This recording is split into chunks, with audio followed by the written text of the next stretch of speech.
क्या जीव अपने संचित व प्रारब्ध कर्मों को नष्ट कर सकता है? हाँ, कर्म तो नष्ट ना हो तो भगवत प्राप्ति कैसे होती है? प्रारब्ध को नष्ट करने के लिए बहुत जोर का भजन चाहिए, पर जब उस जोर का भजन होगा तो वो प्रारब्ध नष्ट करना नहीं चाहेगा। बात ये है, प्रारब्ध नष्ट करने लायक जब भजन होगा तो उसका प्रयोग नहीं करेगा। संचित कर्म और क्रियमाण ये दोनों नष्ट हो जाते हैं। क्रियमाण भगवद अर्पित होते हैं, इसलिए वो अकर्म हो जाते हैं, मतलब वो फल देने में समर्थ नहीं होते। और संचित कर्म भगवान की शरणागति से भस्म हो जाते हैं, और प्रारब्ध भगवान के स्मरण के प्रभाव से हम सह लेते हैं। बड़े बड़े संतों ने प्रारब्ध को नष्ट नहीं किया। जब तक नष्ट करने लायक भजन नहीं होता तो नष्ट करने की इच्छा होती है, और जब नष्ट करने लायक भजन हो जाता है तब भगवत प्राप्ति की इच्छा आ जाती है। तो प्रारब्ध भोग कुछ समझ में नहीं आता। नहीं, ऐसे बड़े बड़े संतों को देखा गया कि सिद्ध हैं, समर्थ हैं, और कैंसर है, अमुक रोग है, अमुक, उन्होंने प्रारब्ध को नष्ट नहीं किया, प्रारब्ध को भोग लिया और भजन जगत मंगल के लिए, भगवत प्राप्ति के लिए। तो जब तक भजन प्रारब्ध नष्ट करने योग्य नहीं होता तब तक इच्छा रहती है, और जब भजन प्रारब्ध करने नष्ट करने के योग्य हो जाता है तो इच्छा खत्म हो जाती है।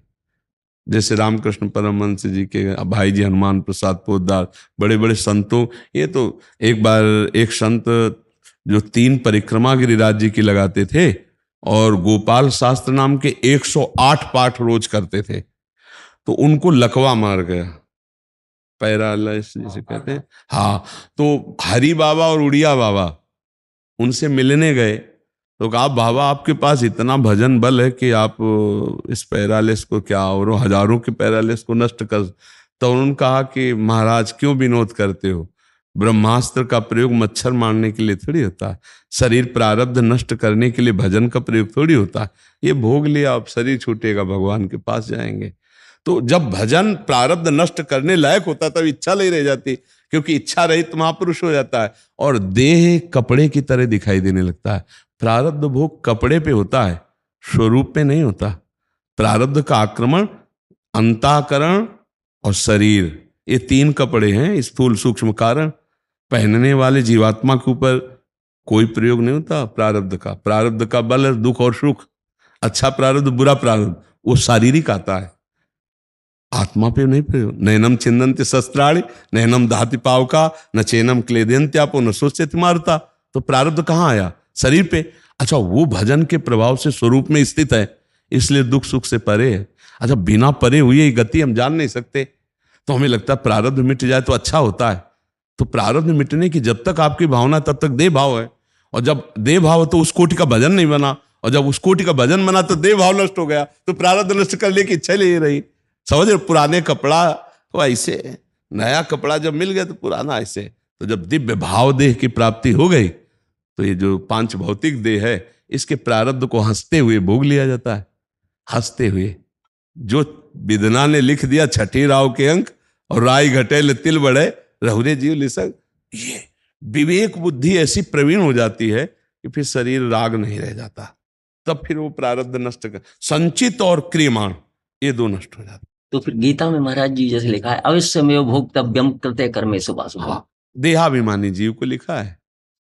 भोक्ता कौन है? कर्ता भोक्ता कौन है? अहंकार विमूढ़ आत्मा कर्ता हमिति मन्यते। तो भोक्ता तो किसको आया? उसी को तो आएगा। अवश्य में भोक्तव्यम कृतम कर्म शुभाशुभम, किसको? देहाभिमानी जीव को। और जो प्रारब्ध नष्ट कर सकता है वो देहाभिमानी नहीं होता, वो ज्ञानी होता है, वो भगवत भक्त होता है, और उसको प्रारब्ध नष्ट करने की इच्छा ही नहीं रह जाती। तो भोग किसको आया? शरीर पर आया ना, तो शरीर से वो तो बहुत परे है, तो क्या फर्क पड़ता है? अवश्य में भोक्तव्यम, तो प्रारब्ध भोग न कि संचित कर्म। जब शरणागत जीव हुआ, सर्वधर्मान परित्यज्य माम एकम शरणम व्रज, तो अहम त्वाम सर्व पापेभ्यो मोक्षयिष्यामि। संचित तो वो भस्म हो गए, और क्रियमाण भगवद अर्पित है, इसलिए अकर्म हो गए, वो फल दे नहीं पाएंगे। अब जो प्रारब्ध है वो भगवान में तन्मय होकर भोग लिया, निकल गया। ऐसे भक्त जन रहते हैं, प्रारब्ध नष्ट करने की चेष्टा नहीं करते। बड़े बड़े सिद्धों को देखा है, बड़े बड़े सिद्धों को देखा है जो तत्काल दूसरे के प्रारब्ध को नष्ट कर दे, वो अपने प्रारब्ध शरीर के भोग को भोगा है। ये बड़ी बड़ी महिमा की बातें हैं। ये कोई मतलब केवल ऐसा नहीं कि किताबी ज्ञान प्रवचन की बात कह रहे हैं, बड़े बड़े सिद्ध महापुरुषों के संयोग से जो बात समझ में आई। आपको समझ में आ रही है बात? एक गीता में 4थे अध्याय में आता है कि यज्ञ के अन्यत्र जो कर्म किए जाते हैं सारे बंधन। हाँ, देखो, यज्ञ का तात्पर्य भगवत प्रीत्यर्थ। यज्ञ का तात्पर्य केवल ये अध्यात्म भगवत प्रीत्यर्थ, जो अपनी वासना पूर्ति के लिए किया जाता है वो सब बंधन कारक है, और जो भगवत प्रीत्यर्थ किया जाता है वो सब महान मंगलदायक है। वो कोई भी कर्म हो, भगवत प्रीत्यर्थ। तस्मात् शास्त्रम प्रमाणम ते कार्य अकार्यो व्यवस्थित हो। कार्य और अकार्य की व्यवस्था शास्त्र के अनुसार हो, और जो कर्म किया जाए वो भगवत प्रीत्यर्थ किया। यत करोषि, भगवान ने नहीं कहा यत करोषि, जो करते हो मेरे लिए करो, मेरे को अर्पित कर दो, या मेरी भावना से करो। दोनों बात है कि हमारे सामने जिस हम पुरुष की सेवा कर रहे वो भगवान है, जो हम पशु पक्षी किसी की भी, वो भगवान उसमें है। भगवत भावना, तो भगवत भावना ही यज्ञ है।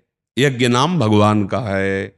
भगवत प्रीत्यर्थ, भगवत प्रीत्यर्थ किया हुआ कर्म यज्ञ है, और स्वसुख वांछा से किया हुआ कर्म बांधने वाला है, वो निश्चित अवश्य में भोक्तव्यम कृतम कर्म शुभाशुभम। और भगवत प्रीत्यर्थ कर्म शुभ अशुभ का नाश करके भगवत प्राप्ति कराता है। वो कर्म योग हो जाता है, केवल कर्म नहीं रहता। नहीं समझ रहे आप?